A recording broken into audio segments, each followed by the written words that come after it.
ओम शांति। 11 अक्टूबर 2022। मीठे प्यारे बाबा के आज के मधुर महावाक्य। आज मुरली में बाबा हमें समझाते कि जिन बच्चों को यह पूरा निश्चय है कि स्वयं परमात्मा हमें पढ़ाते हैं, ऐसे बच्चे पढ़ाई रोज पढ़ते हैं, कभी मिस नहीं करते और अपना सौभाग्य बनाते हैं। बाबा कहते कि हम बच्चों का आपस में बहुत प्यार होना चाहिए। हमें एक दूसरे से मिलकर राय लेनी चाहिए कि कैसे हम हर एक आत्मा तक बाप का संदेश पहुंचाएं। बाबा याद दिलाते कि यह विनाश का समय है, इसलिए एक बाप से ही सच्ची प्रीत रखनी है। स्वयं को आत्मा समझकर बाप को एक्यूरेटली याद करना है। हम बच्चों को अपने मन, बुद्धि और संस्कार को वश में कर स्व पर राज्य करना है और साथ ही साथ हमें बेहद का वैरागी भी बनना है। पुरानी दुनिया में हमारा संकल्प मात्र भी लगाव न रहे। बाबा समझाते कि समझदार आत्मा वह है जो हद के आधार टूटने से पहले एक बाबा को ही अपना आधार बना ले। तो चलिए सुनते हैं आज की बाबा की मीठी प्यारी मुरली। ओम शांति। बाबा कहते, मीठे बच्चे, तुम रूहानी ब्राह्मणों का आपस में बहुत बहुत प्यार होना चाहिए। आपस में मिलकर राय निकालो कि कैसे सभी को सत्य बाप का परिचय दें। प्रश्न: बच्चे किस निश्चय के आधार पर अपना भाग्य ऊंचा बना सकते हैं? उत्तर: पहले जब बुद्धि में यह निश्चय बैठे कि यहाँ पढ़ाने वाला स्वयं परमात्मा है, उनसे ही हमें सौभाग्य लेना है, तब पढ़ाई रोज पढ़ें और अपना सौभाग्य ऊंचा बना सकें। बाप की श्रीमत है कि बच्चे, तुम्हें किसी भी हालत में रोज पढ़ना है। अगर क्लास में नहीं आ सकते हो तो भी घर में मुरली पढ़ो। गीत: तू प्यार का सागर है, तेरी एक बूंद के प्यासे हम। ओम शांति। आत्माएं अर्थात बच्चे जान गए हैं कि हम आत्मा बिंदी मिसल हैं, एक स्टार मुआफिक हैं, लेकिन जो आत्मा है वह सेल्फ के बाप को कैसे रियलाइज करे? दुनिया में कोई भी न अपने को न बाप को जानते हैं। तुम जानते हो हम आत्मा बिंदी हैं, कितनी छोटी हैं, बाप भी इतना छोटा है। आत्मा से परमात्मा बाप कोई बड़ा नहीं है। शरीर तो छोटा बड़ा होता है। अब तुम शिव बाबा की याद में बैठे हो। भल कोई यह जान भी जाए कि आत्मा छोटी बिंदी है, परंतु उसमें 84 जन्मों का पाठ है। वंडर है ना? जब तक आत्मा शरीर का आधार न लेवे तब तक पाठ बजा न सके। वैसे परमात्मा भी हम आत्मा के मुआफिक छोटा है, परंतु बाप क्यों कहा जाता है? क्योंकि वह सदा पावन है। वह परमात्मा को न जानते भी उनको बाप कहते हैं। जैसे तुम समझ से याद करते हो, वैसे वह भी याद करते हैं। इतने जो भक्त हैं, सबका भगवान एक है, जिसको पतित पावन कहा जाता है। तो पतित हैं अनेक और पतित पावन है एक। साधु संत महात्मा भी बुलाते हैं, उनको गॉड फादर कहते हैं। तो सबका फादर ठहरा ना। फादर को पतित से पावन बनाने आना पड़ता है। पावन बनने का उपाय वही बताते हैं। क्योंकि आत्मा पर पापों का बोझा चढ़ा हुआ है। हम सिर्फ लिख दें कि बी होली, परंतु ऐसे स्लोगन लगाने से कोई फायदा नहीं, क्योंकि बाहर वाले तो समझ न सके। बाकी तुमको तो समझाया हुआ है, तुमको स्लोगन की क्या दरकार है। इसका अर्थ है पवित्र बनो, बाबा को याद करो। जब तक किसको समझाया नहीं जाए तब तक कुछ समझ न सकें। योग में रहने से पवित्र बन सकते हैं। कहते हैं हिज होलीनेस, यह पवित्रता का टाइटल है। सन्यासियों को होली कहते हैं क्योंकि विकार में नहीं जाते हैं। भल वे पवित्र रहते हैं, ब्रह्म को याद करते हैं, परंतु जन्म विकारियों के पास लेना पड़ता है। तुमको तो कहा जाता है पवित्र रहो और शिव बाबा को याद करो। सन्यासी अपने को कर्म सन्यासी कहलाते हैं, परंतु कर्म का सन्यास होता नहीं। कर्म सन्यास तब हो जब देह ना हो। देह बिगड़ तो घर में यानी परमधाम में रहते हैं। यहाँ कर्म का सन्यास कैसे हो सकता है? यह कहना भी झूठ है। वह कहते जो गृहस्थी कर्म करते वह हम नहीं करते। गृहस्थियों का कर्म तो बहुत है, यज्ञ तप तीर्थ आदि करते हैं, वह सन्यासी भी करते हैं। बाकी फर्क सिर्फ यह है कि वह कमाई कर खाना घर में पकाते हैं, सन्यासी यह नहीं करते हैं। वह मांग कर खाते हैं क्योंकि उनका हठ योग है। हठ योग से परमात्मा से मिल नहीं सकते। जब बाप आए तब तो उनसे कोई मिल सके, और जब तक बाप न आए तब तक पावन दुनिया की स्थापना भी हो न सके। कितना समझाते हैं फिर भी समझते नहीं हैं। बच्चे समाचार लिखते हैं, इतने इतने आए। अब देखें कौन कौन अपना सौभाग्य लेते हैं। आते बहुत हैं, परंतु बुद्धि में यह नहीं बैठता कि इन्हें पढ़ाने वाला परम पिता परमात्मा है। हमको उनसे सौभाग्य लेना है। बाप रजिस्टर भी देखते हैं। कोई मास में 8-10 दिन भी आते हैं, कोई नहीं भी आते हैं तो वह नहीं लिखते। अगर कोई नहीं आता है तो वह मुरली पढ़ता है व नहीं। किसी भी हालत में रोज पढ़ना पड़े। जैसे जब साहिब सुखमनी छोटे छोटे बनाते हैं, समझते हैं कैसे भी पढ़ सकें। तुम समझते हो उस पढ़ने से क्या प्राप्ति होगी? कुछ नहीं। करके थोड़े समय के लिए बुद्धि ठीक होगी, परंतु बाप से कोई मिल न सके और फिर विकारों में फंस जाते हैं, तो फिर उनसे कोई प्राप्ति नहीं। कहते हैं विनाश काले विपरीत बुद्धि। बरोबर अब विनाश का समय है और कोई भी परमात्मा को नहीं जानते। कहते भी हैं हम रचता और रचना के आदि मध्य अंत को नहीं जानते हैं, परंतु ड्रामा के आदि मध्य अंत को जानना चाहिए ना। बाप समझाते हैं सतयुग है आदि, कलयुग है अंत। तो तीनों काल, तीनों लोगों को समझना है। 3 लोग हैं, स्थूल वतन, सूक्ष्म वतन। कहते हैं शास्त्र अनादि हैं, परंतु बाप समझाते हैं जब से रावण राज्य शुरू हुआ है तब से शास्त्र भी शुरू होते हैं। तो द्वापर युग मध्य हो गया। आधा कल्प सतयुग, आधा कल्प कलयुग।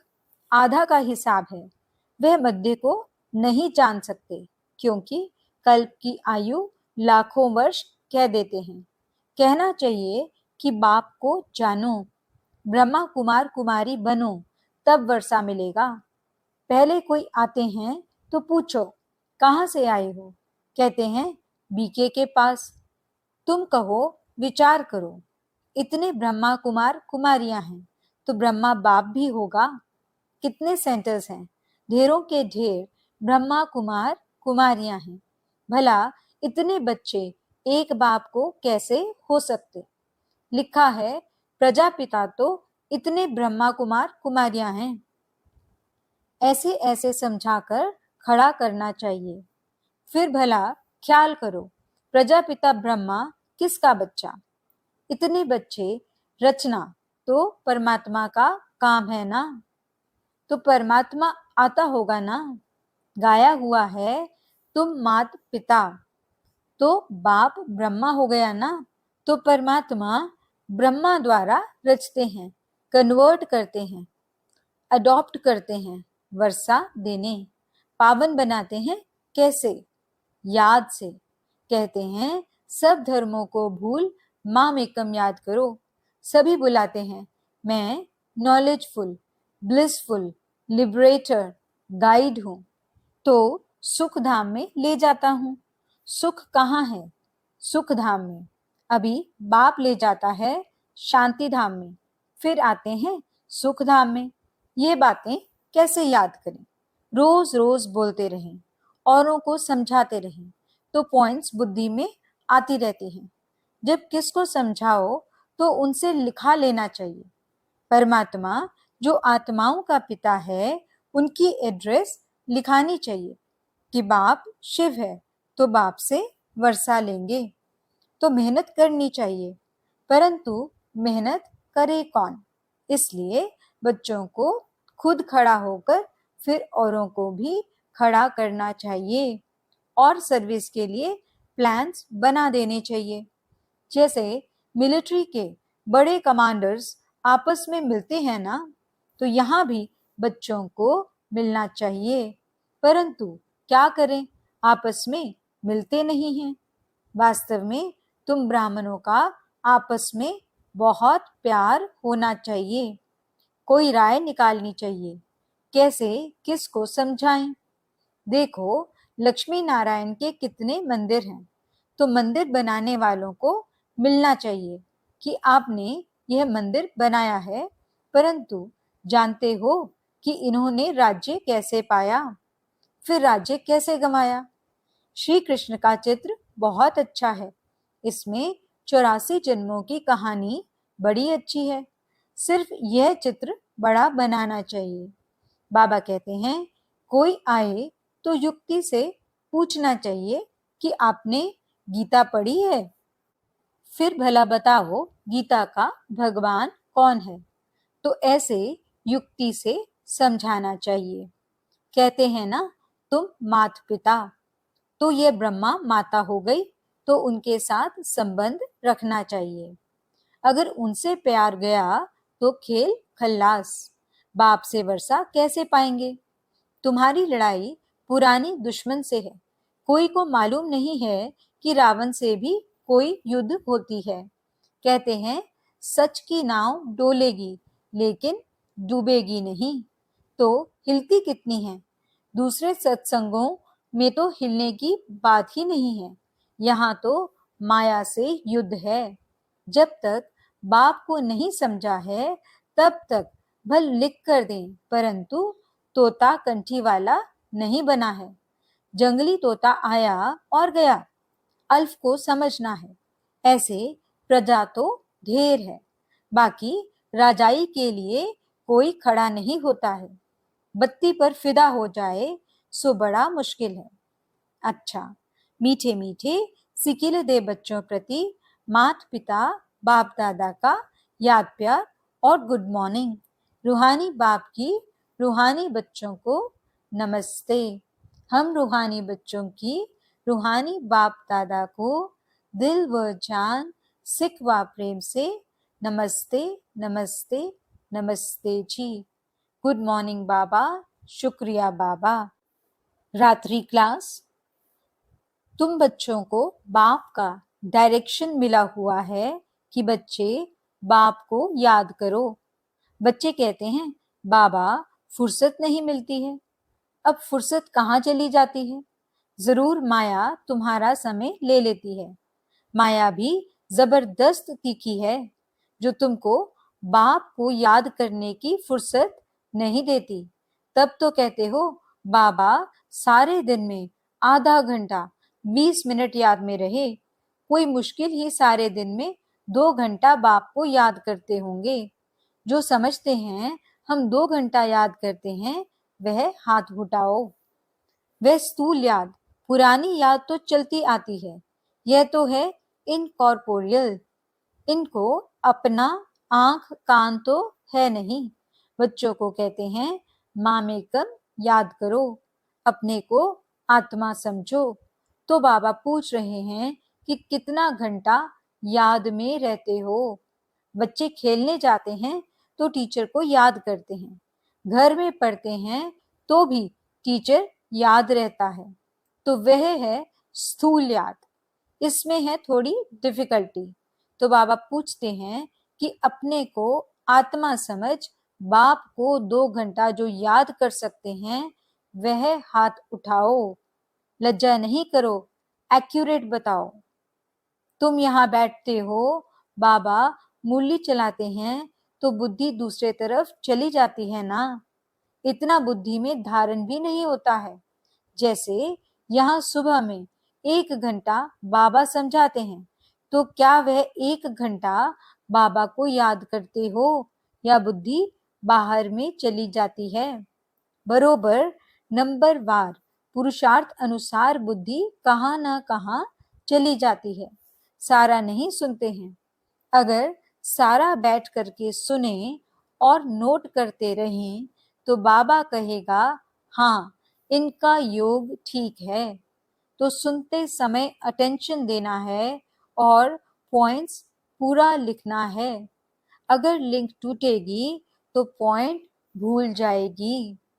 बाप समझाते हैं बच्चे, हार्ट फेल का मौत बहुत मीठा मौत है। इसमें तेरा मेरा फेरा कुछ भी नहीं है। बैठे बैठे यह गिरा, बेहोश हुआ, खल्लास, बस फिर होश में आए ही नहीं। यह बहुत अच्छा मौत है। बाकी मनुष्य तो रोते पीटते हैं और तुम तो खुश होंगे। अरे वाह, इनका मौत बड़ा सहज हुआ, इनको कोई दुख नहीं हुआ। अगर मौत हो तो ऐसा हो, नहीं तो दवा, नर्स, यह वह बहुत होते हैं ना। इसलिए जो बैठे बैठे अपनी इस पुरानी जुत्ती को छोड़ दे, कर्मातीत अवस्था हो, ऐसे ही शरीर छोड़े, तो वो सबसे अच्छा है।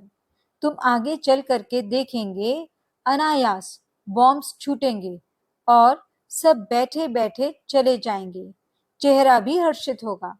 जैसे कभी कभी अच्छे मौत होते हैं तो देखने वाले कहते हैं कि यह तो जैसे जागता है, यह तो हर्षित है। ऐसे तो कोई कह नहीं सकेंगे कि यह मर गया है। आत्मा हर्षित होके जाती है ना।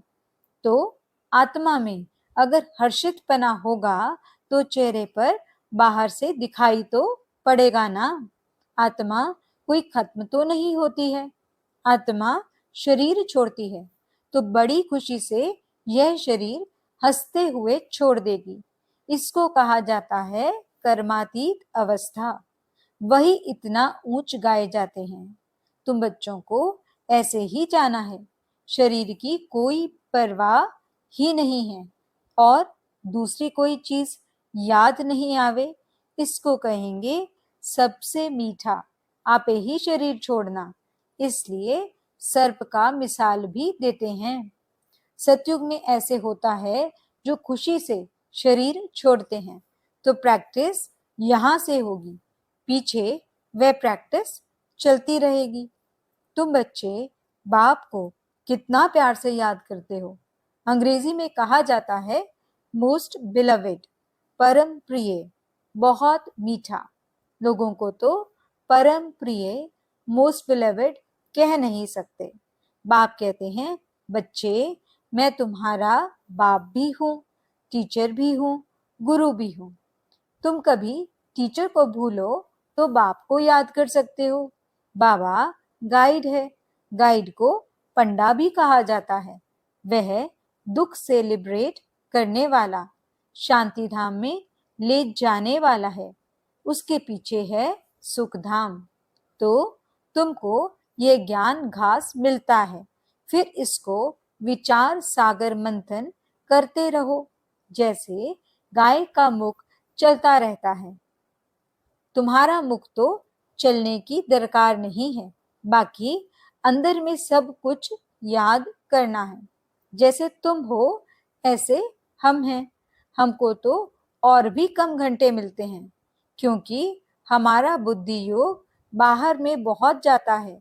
कभी कोई की चिट्ठी आई, फलाने की खिटपिट है, यह है वह है, तो सारा दिन उस तरफ बुद्धि जाती है। परंतु शायद बच्चों से जास्ती बाबा को सहज है, क्योंकि बगल में यानी साथ में रहता है। जब बाबा भोजन खाने के लिए बैठते हैं तो सोचते हैं, अच्छा मैं बाबा को याद करता हूँ। 2-3 मिनट याद रहती है, फिर भूल जाता हूँ। याद हवा मुआफिक उड़ जाती है। बच्चे ट्राई करके देखो, सहज होते भी याद में टाइम तो लगता है ना। अच्छा, मीठे मीठे सिकीलदे रूहानी बच्चों प्रति रूहानी बाप व दादा का दिल व जान, सिक व प्रेम से याद प्यार और गुड नाइट। मीठे मीठे रूहानी बच्चों प्रति रूहानी बाप की नमस्ते। हम रूहानी बच्चों की मीठे मीठे रूहानी बाप दादा को याद प्यार और नमस्ते। धारणा के लिए मुख्य सार। पहला पॉइंट, आपस में बहुत प्यार से रहना है।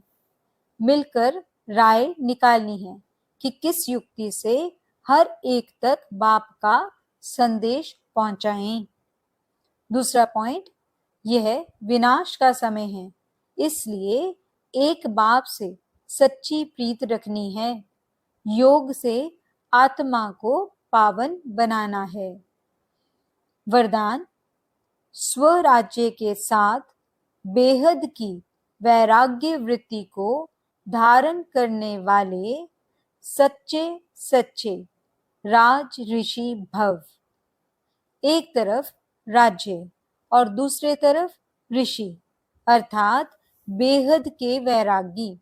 ऐसे राज ऋषि का कहाँ भी, चाहे अपने में, चाहे व्यक्ति में, चाहे वस्तु में, लगाव नहीं हो सकता, क्योंकि स्वराज्य है तो मन, बुद्धि, संस्कार सब अपने वश में हैं, और वैराग्य है तो पुरानी दुनिया में संकल्प मात्र भी लगाव जा नहीं सकता। इसलिए स्वयं को राज ऋषि समझना, अर्थात राजा के साथ साथ बेहद के वैरागी बनना। स्लोगन, समझदार वह है जो सब आधार टूटने के पहले एक बाप को अपना आधार बना ले। अच्छा, ओम शांति।